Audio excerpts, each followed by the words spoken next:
Good afternoon, everyone. Thank you so much for being here. I'm Zach Klein, Columbus City Attorney. On a great day, an opportunity for important announcements of what the city now has in front of us as a chance to really take another more significant bite out of gun violence in the city of Columbus. I know many of you are familiar with Ohio Revised Code 9.68. Just a real quick refresher course. The state of Ohio passed the Ohio Revised Code 9.68. It's our state preemption law that prohibits cities like Columbus from really doing anything associated with the regulation or legislative action associated with firearms. And it's fairly encompassing. It was passed originally about a decade and a half ago. It was amended recently. But in a recent case involving the city of Dayton and red light camera, the city of Dayton challenged the ability for it to regulate red light cameras, and the Ohio Supreme Court changed the way that it looked at state preemption and home rule. And that gave the city of Columbus an opportunity to challenge this particular firearm preemption law. And we have been successful. We filed a lawsuit back in 2019, and over the course of the past 3.5 years, been patiently waiting for us to get a ruling. We're proud to say that, as many of you covered, we were successful. And there is a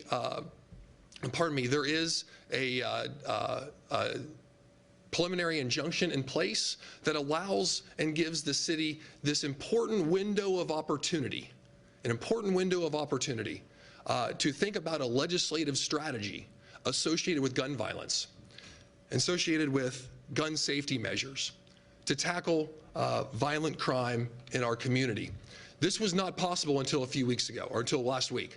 It was not possible until the judge ruled in our favor under this new analysis to give us a chance to do this.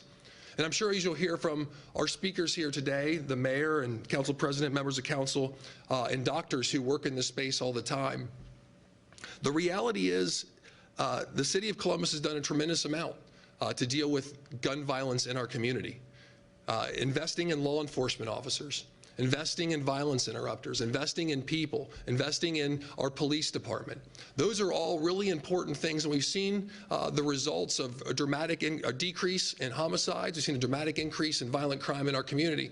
But the reality is, what's been missing for decades is a legislative strategy that we now have the ability to have that communication and conversation with our friends, our faith leaders, and our residents about what we can do legislatively to add to that important piece of the puzzle to tackle gun violence in our community. I think the reality is, in states like Ohio, and this is not my opinion, it's a study done out of Johns Hopkins University, in states like Ohio, where the legislatures, Republican-driven legislatures, red states, that have opened the floodgates for guns to be dumped on our streets, ranging from excessive number of handguns to AR-15s, we've seen a 10% increase across the country in violent crime, because of the actions that state legislatures and Republican-dominated states have done. Now, we as city leaders have the responsibility to respond, but oftentimes it's like flying a kite in a hurricane, because we're going against the deluge of guns that are being dumped on our streets because of Republican policies at the State House. But now we have the opportunity, with the leadership of Mayor Ginther, Council President Hardin, and the Division of Police, to figure out how we can have a pragmatic, common sense approach to improve the quality of life for every single resident in the city of Columbus, and to make our community safer, whether that's everyday gun violence or that's suicide prevention with a firearm. And we are here with this opportunity to do it. So at that point, I'm going to turn it over to the great mayor of this city, Mayor Andy Ginther. Good afternoon, and thank you, City Attorney Klein, and for all those that have joined us here today. Neighbors, we have a crisis on our hands.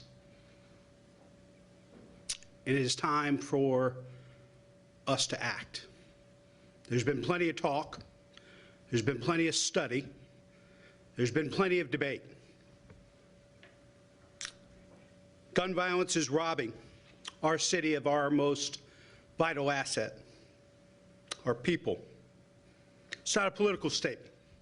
That is a fact. 91% of the homicides in our city last year were committed with a firearm. Gun violence is a public health crisis. First time in America's history. Last year, more children died at the hands of guns than traffic accidents. It is time for us to act. And even though our homicides are down by more than 30% year to date over last year and 15% from 2020, thanks to the incredible hard work of our police officers and the community who have stepped up to stop the violence. We've invested heavily in police officers and technology like body-worn cameras to help them do their jobs. And we've started and expanded programs like the Right Response Unit to better address mental health and addiction emergency calls. For the last 2 years, we've invested unprecedented dollars towards the safety and engagement of young people during the summer to make up for some of what they lost during the pandemic and to keep them on the right track.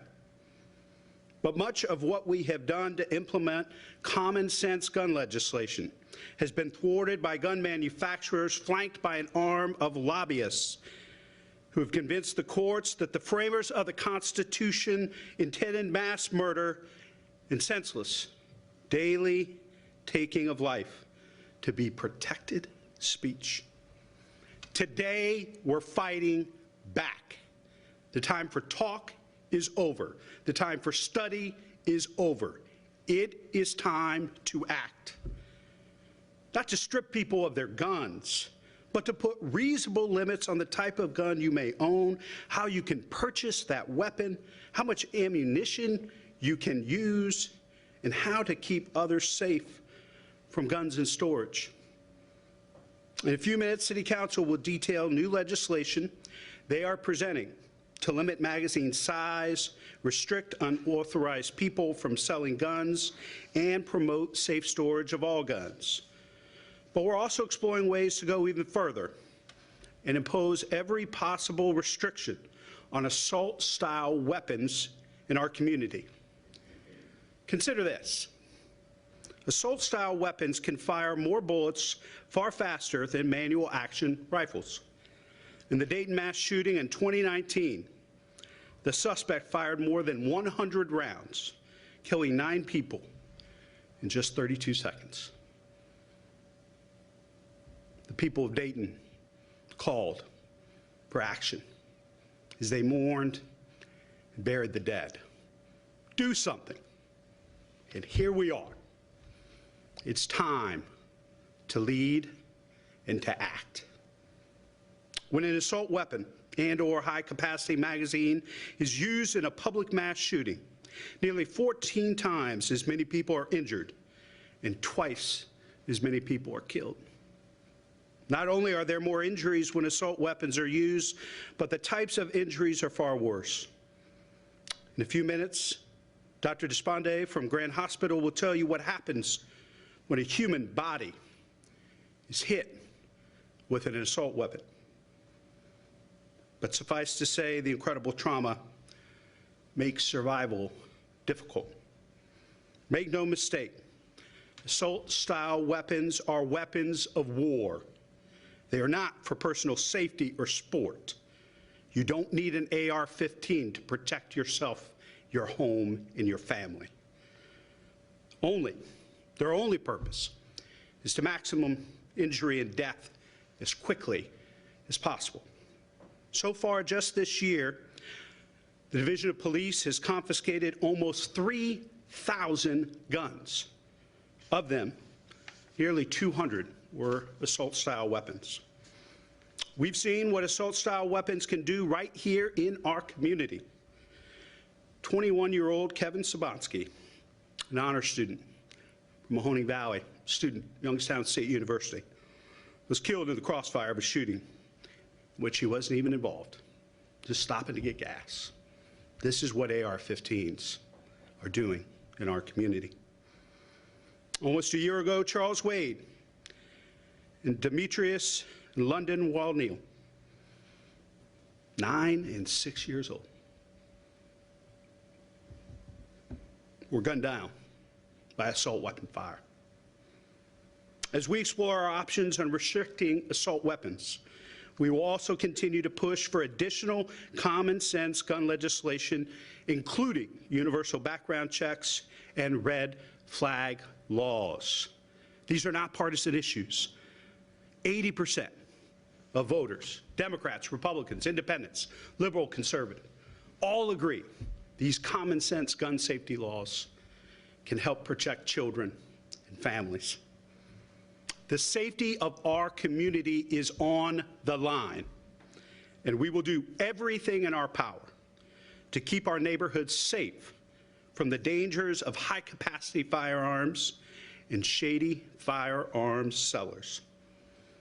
The time for talk is over. It is time to act, and Columbus will be leading the way. Please welcome Council President Shannon Hardin. Thank you, Mayor Ginther. Thank you to our city attorney. It's an honor to be standing here today with the men and women on the front lines of this work, our police officers, our firefighters, our health officials who, as the mayor said, see the carnage up front daily. I also am extremely proud to be here with my colleagues who you will hear from shortly, the chair of the Criminal Justice Committee and the chair of the Safety Committee, Councilmembers Favor and Councilmember Remy, who will lead this legislative process over the coming weeks. I've had the honor of serving on City Council with Mayor Ginther, with City Attorney Zach Klein. Since I joined City Council more than 8 years ago, we've been talking about this issue. We've been researching options as long as I've been here. And we've seen a lot change over those years of service, but one thing that has not changed is the impact of guns on families in our city. It's devastating every time we get a call, we see on the news another community member is killed in our neighborhoods. Every time a child accidentally picks up a gun in their family's home and pulls that trigger, every time a mother answers the door and our police officers have to deliver the craziest news, that their child is not coming home. It's heartbreaking, it's tragic, and it all ties together at the gun. There are simply too many on the streets in the hands of folks who should not have them. While we've had assault weapons banned in this city and nationally, politicians from the radical right have stripped those rights away and our laws away. And we've seen the tragic impacts. Every time cities tried to take basic steps to limit access to guns, the State House was there to protect criminals and gun makers, every time. I'm tired of calling mothers when their teenagers were found dead. I'm tired of hearing the pain that cannot be healed. Almost every time, as the mayor said, it's by a gun, meaning every time it did not have to happen. City Council will work through our Judiciary and Safety Committee to consider these proposals while we can act. Even if the window is brief, we will be damned if we don't use it. We will advance the ordinance and offer a public process that actually listens to the families affected by gun violence. No one is interested in taking away guns from law-abiding citizens. So let's just say that again. No one, none of the leaders behind me, the mayor said it, the city attorney said it, we are not interested in taking guns away from law-abiding citizens. But in our city, we need to stand up against the gun madness that is ruling the State House, that is limiting our ability to lead our community, to protect our community. They fail us in Columbus neighborhoods. They failed, as the mayor said, the families in Dayton, just as the same zealots have failed families across the nation at every school shooting. Listening is our job as elected officials, and we will listen, but then we will act. To tell you more about the specific legislation, our timeline for how we will move forward, is the chair of our Criminal Justice Committee, Councilmember Shayla Favor. Thank you, Council President Hardin, Mayor Ginther, City Attorney Klein. Good afternoon. My name is Shayla Favor, and I have the honor of chairing the Criminal Justice and Judiciary Committee. A few months before I joined Council in 2019 was a day that Ohio communities will always remember.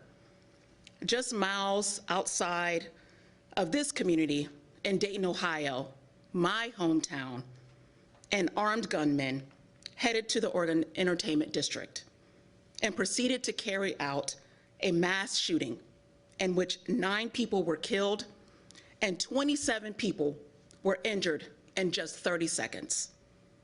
Since then, numerous additional mass shootings have taken place. And right here in Columbus, we have seen how gun violence has ripped through our communities, and especially amongst our youth. The number of gun violence-related deaths is not a number we should see on the rise year after year. This is not a standard we should be okay with. We should not be afraid to send our children to school or a community center. We shouldn't be afraid of going to the movies or to a concert. We shouldn't be afraid to go grocery shopping. We are tired. Gun control simply cannot wait. And as Mayor Ginther has stated, we must act now. Despite this, the Ohio legislature has steadily relaxed state gun laws, and our federal lawmakers continue to do nothing. In 2018, the Ohio General Assembly passed amended bill, House Bill 228, which made gun amendments to Section 9.68 of the revised code. This amendment limited cities' ability to adopt gun control laws that are stricter than the state law. The city then sued, arguing that these new amendments violated the city's ability to properly exercise its municipal home rule powers, to exercise our city's duty to protect our community from gun violence. Now, as Attorney Zach Klein already highlighted, on November 3rd, just last week, Judge McIntosh issued a preliminary injunction blocking the existing Ohio law. Since I joined City Council, we have been working on a legislative package to pass common sense gun reform in our community. Today, I am extremely excited to announce 3 pieces of legislation that will move us closer to a safer Columbus. First, we defined large capacity magazine as any magazine, belt, drum, feed strip, clip, or another similar device that has the capacity of or can be readily restored or converted to accept 30 or more rounds of ammunition for use in a firearm. This definition does not include any of the following. Number 1, a feeding device that has been permanently altered so that it cannot accommodate more than 10 rounds of ammunition. Number 2, a .22 caliber tube ammunition feeding device. Number 3, a tubular magazine that is contained in a lever action firearm. Number 4, a magazine that is permanently inoperable. This legislation will prohibit the possession of a large capacity magazine by anyone other than a federal or state agent or armed services member or a member of state or local law enforcement. There is no reason for ordinary citizens to possess military-grade weapons. Second, this legislation promotes the safe storage of firearms. Safe storage of firearms is imperative to saving lives. This legislation will penalize those who fail to exercise due care in storing their firearms when they know or reasonably should know that a minor is able to gain access to them. Recognizing that there are residents who are safely storing their firearms, the legislation provides affirmative defenses for negligent homicide and negligent assault when a resident has properly stored their firearm. Lastly, this legislation addresses straw man sales of firearms and the role that they will play in guns falling into the hands of wrong individuals. This legislation provides and prohibits the reckless selling, lending, giving, or furnishing of a firearm to a person that is prohibited from possessing a firearm. Additionally, it criminalizes an individual who purchases or attempts to purchase a firearm, who intends to sell the firearm to a person who was prohibited from possessing a firearm. We know that this is not an overnight fix to an often evasive problem, but it is a step in the right direction to creating a safer Columbus. 5 months ago, we hosted a vigil to recognize Gun Violence Awareness Month. That night, my colleagues and I listened to and spoke to families and friends who lost their loved ones to gun violence in council chambers. I stood there and I felt helpless, but also ignited to continue this fight. I promised them that night that I would not stop advocating and fighting for real change and for stricter gun laws, so there won't have to be another mother, father, sister, daughter, friend that has to experience their loss. Today, we are able to fulfill their promise. To our families that have lost a loved one to gun violence, I cannot even begin to fathom the weight that you carry on your shoulders, the heaviness in your hearts, and the anger and the hurt that you hold. I am beyond sorry that you have had to experience something so painful. And I am sorry that we cannot take that hurt away. But I can promise you, this is not the end. I will not, and we will not stop here. Thank you for your continued strength, your advocacy, and your hope. I also want to take a moment to acknowledge and thank my former colleague, Councilmember Mitch Brown. These conversations started with him, and we would not be here without his leadership and work in this space. Finally, thank you to my colleagues, the team at the City Attorney's Office, the administration, Columbus Public Health, and our friends at the Columbus Division of Police and Fire for standing with us here today. With that, it is my honor to introduce my colleague, Councilmember Emmanuel Remy.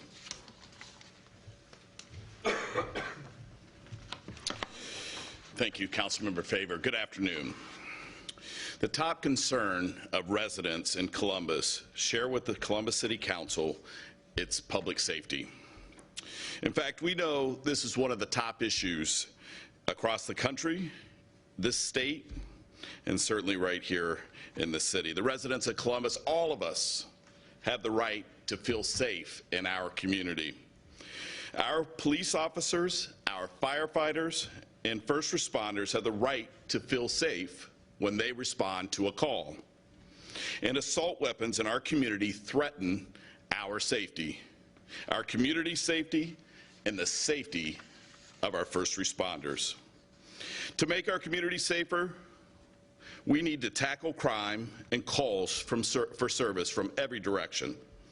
Alternative crisis response, a real-time crime center, and funding for 3 police and fire classes in 2023, legislation regarding assault weapons in Columbus. All of this is us working hard to tackle these areas in 2023 and beyond. I am thankful for the leadership and teamwork of everyone behind me here today. I look forward to working with my colleagues, Council President Hardin, Judicial Chair Shayla Favor, and I give you my word, we will do everything in our power to make Columbus a safer place for all of us. Thank you, and now I'll turn it over to Columbus Public Health Commissioner, Dr. Mashika Roberts. Good afternoon, everyone, and thank you, Councilmember Remy. Columbus Public Health is proud to stand here with all of you today as we make a bold step forward in our efforts to protect the public through common sense policies that will reduce gun violence in our community. Looking at gun violence through a public health lens gives our collective efforts a different perspective as we work to address this crisis together. And since the court's injunction was issued, there is even more we can do to save lives and stop the scourge of violence right on our streets. The Board of Health spent the last 6 months learning as much as they could about this issue. From law enforcement, the city attorney's office, staff involved in this work throughout the city, neighborhood leaders, community members, and people who have personally been impacted by violence. After engaging with the community and learning as much as they could from diverse perspectives, the Board of Health developed recommendations that we believe will help reduce gun violence, build resilient neighborhoods, and support residents' health, well-being, and safety as a part of the city's comprehensive approach. We are pleased that Mayor Ginther has shown his commitment to this critical work through his proposed budget investments just announced on Monday, which includes a new Office of Violence Prevention in the Mayor's office. These recommendations build on and enhance the great violence prevention and intervention work that the City of Columbus is already doing, such as neighborhood resiliency organizers, the More Life Partnership, and to provide trauma services to those families who are in need, as well as the CARE Coalition. Additionally, with the recent court ruling, we also will be taking a fresh look at what more we can do with our existing programs, such as our gun lock program. The court's injunction allows us to do everything in our power to save lives.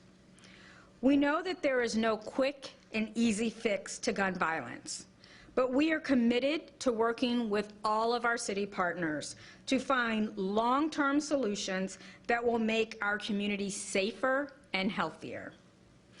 Today's announcement gets us one step closer to that meaningful and common sense approach to those changes we need to protect residents from gun violence. But again, change will not happen overnight. But we are confident that when we work together, we will make a positive impact on gun violence in this community. We all know that this work is important, but our next guest knows firsthand the devastating consequences of gun violence and their victims and their loved ones. Please welcome Dr. Keshav Deshpande, a trauma surgeon at Ohio Health Grand Hospital. Dr. Deshpande?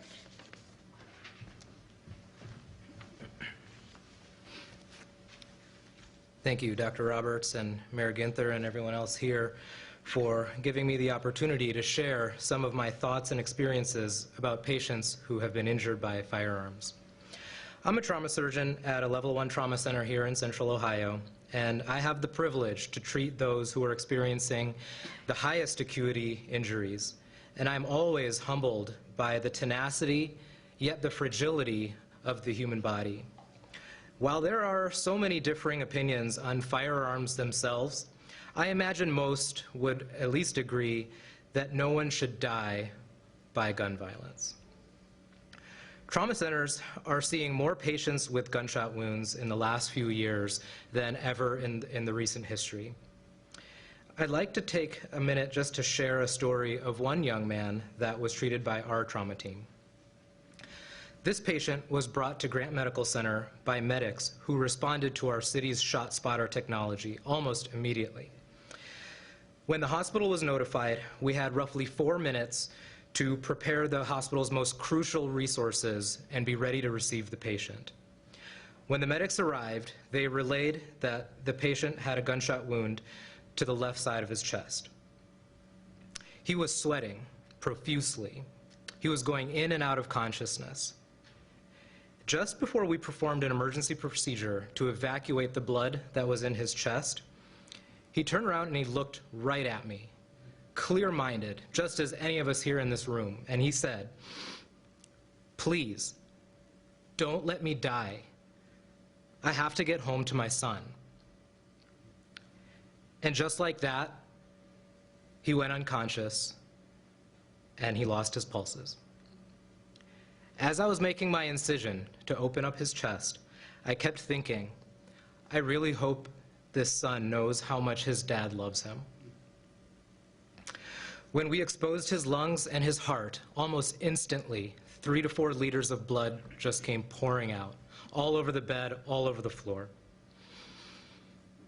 That little bullet wound that went through his chest had destroyed his lungs, and it had pierced into his heart. He had lost so much blood that his heart stopped. While I was repairing his heart, we were transfusing him blood with the hopes that maybe his heart might restart again.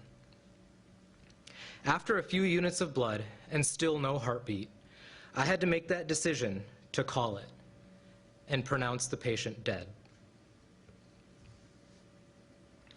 I couldn't save that boy's dad that day.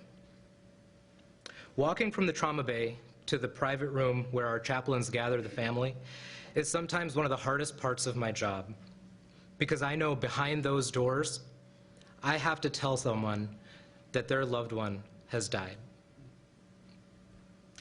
That day, I witnessed a wife in complete disbelief, a mother that was just shaking from hundreds of emotions, I'm sure, a cousin that was just so mad at the world.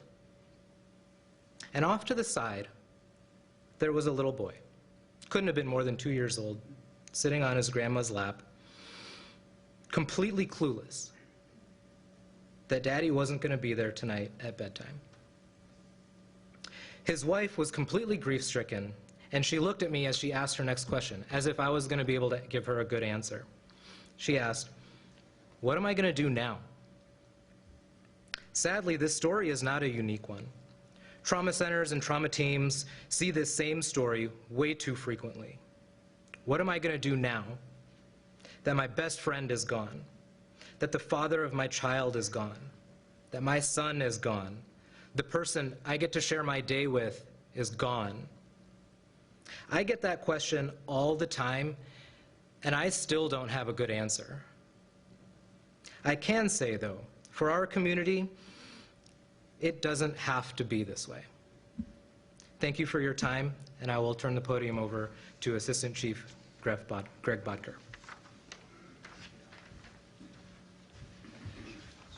Thank you, Dr. Despande, one of the true heroes that our officers work with each day. Good afternoon. My name is Greg Bodker, Assistant Chief with the Columbus Division of Police. I've been asked here today to offer a law enforcement perspective. Gun violence is something that is all too real. Our officers and our families that we serve experience this each day in Columbus. As the mayor said, close to 90% of our homicides have been committed with firearms this year. Even those who often survive a shooting face life-altering injuries. This violence is even more disturbing when it involves young people in our community. These situations could often be avoided. Our city has seen an increase in homicide suspects and victims under the age of 18. Arguments that occur amongst children that often ended in hurt feelings now end in violence, often involving guns, and often leading to death. When children in our community have easy access to firearms, there's a problem. Every day, Columbus police officers work relentlessly to remove illegal guns from the streets.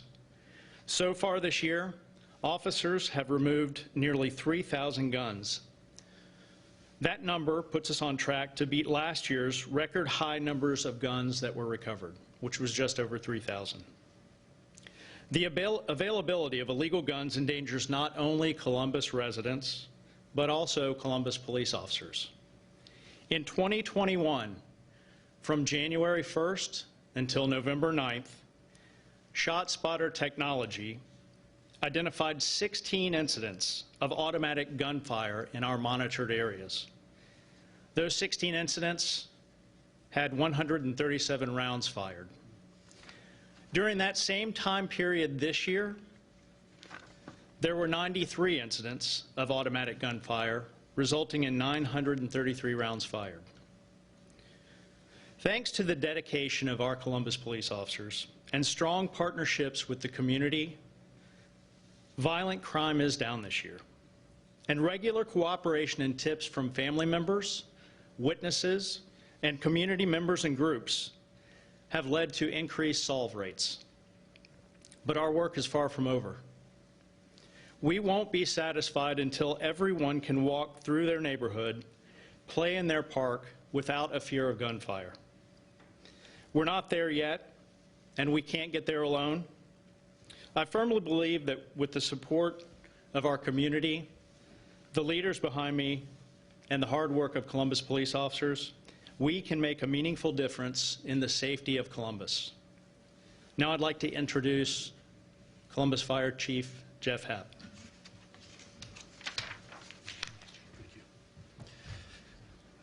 Thank you, Chief Bacher. Mayor Ginther, City Attorney Zach Klein, and to all my colleagues up here, thank you for inviting Columbus firefighters to the table. Deeply humbled to be here, having a conversation about all of our members in the fire service. And I'm just going to address it just a little bit differently, but it all comes back to the same thing. It's shots fired. Columbus Division of Fire is in the business of saving lives, period. Doesn't matter whether it's fire or a car accident or a heart attack or a shooting. Our job is to respond, to do everything in our power to save that life. It is the core of who we are and why we come to work each and every day.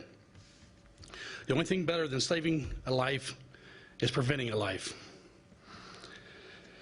That's why every day we work to educate our community about how to keep their families safe. This is more than our job. It's personal to us because we are on the front lines. We see firsthand the horrible outcomes when something goes wrong. And while we are professionals under these uniforms, we are still human beings. We feel the impact of these traumas. They are even tougher to accept when they are preventable. Every act of gun violence is preventable. It takes an emotional toll on our first responders. Our first responders see and respond to physical trauma of gunshot wounds and the emotional trauma of families who have been changed forever by a single pull of a trigger. Unlike so many victims of gun violence, at the end of their shift, our men and women get to go home to their families. But that trauma doesn't go away, especially when they have to do it all over again tomorrow or maybe even the same night, multiple times a day. Our first responders do a phenomenal job, and I couldn't be any more proud of them. We will always be there when you call for our help. We would love to see fewer people having to make that call. And again, at this time, I'd like to thank Mayor Ginther for your continued support, to Council President Hardin, and all the council members. You continually go above and beyond to support our members and everything you do. Thank you.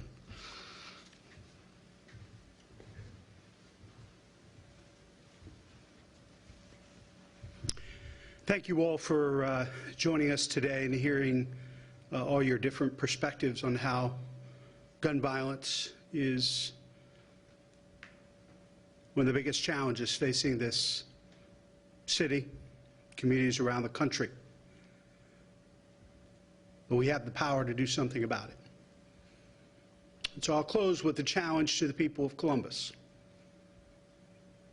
Come stand with our police officers, our firefighters, our public health experts, our trauma surgeons. Stand up. Republican, Democrat, Independent. This is not a partisan issue.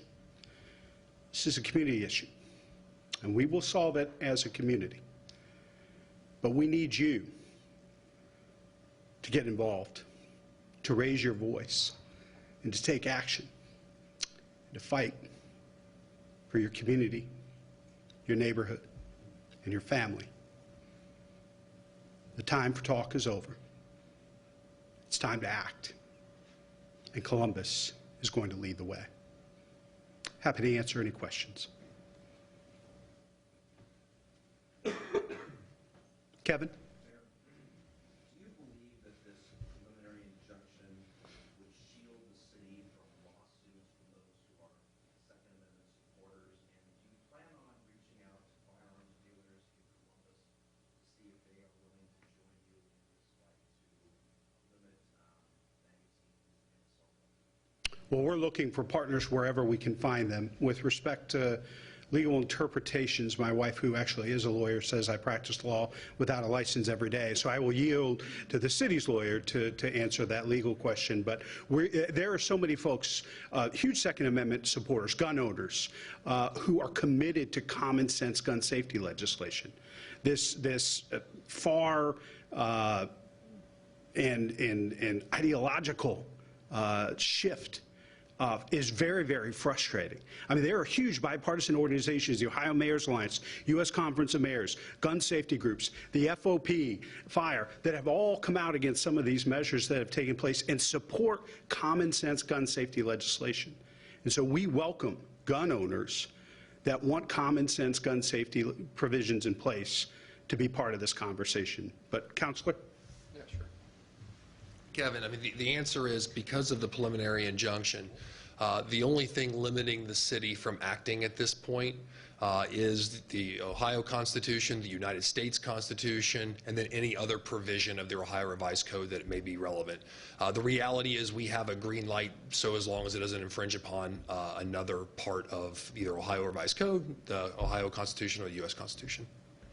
Sort of follow up what Kevin's asking.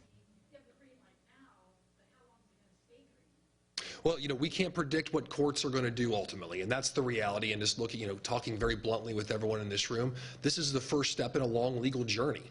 The state of Ohio has already appealed the preliminary injunction. We feel the appeal is erroneous. We'll make our case why we feel that way, but we do have a window. How long the window is open, I do not know.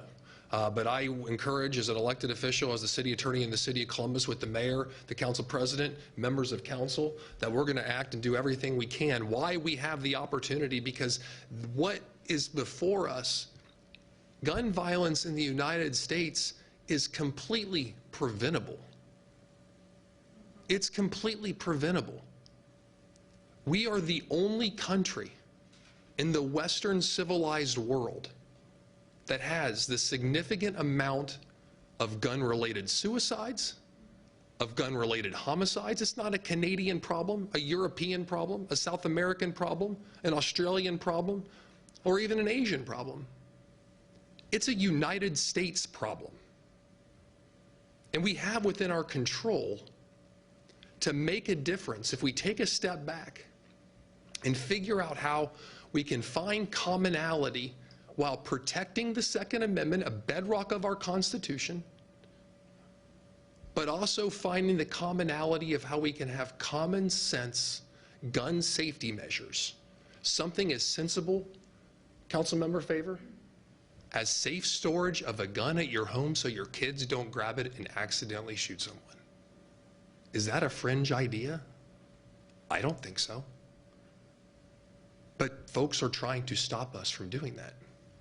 And that's just wrong. That's one more life, one more child that's going to be at Grant. And our doctors are going to try to save that person's lives. And we may be on the other side of that waiting room, doctor, just because of recklessness and negligence, not because of infringement upon a constitutional right. So we're going to do everything in our power to take advantage of what we can do in the city of Columbus while we have this window. And I think the only thing I would add is all of the folks up here today took oaths, different oaths, but all of us to do everything in our power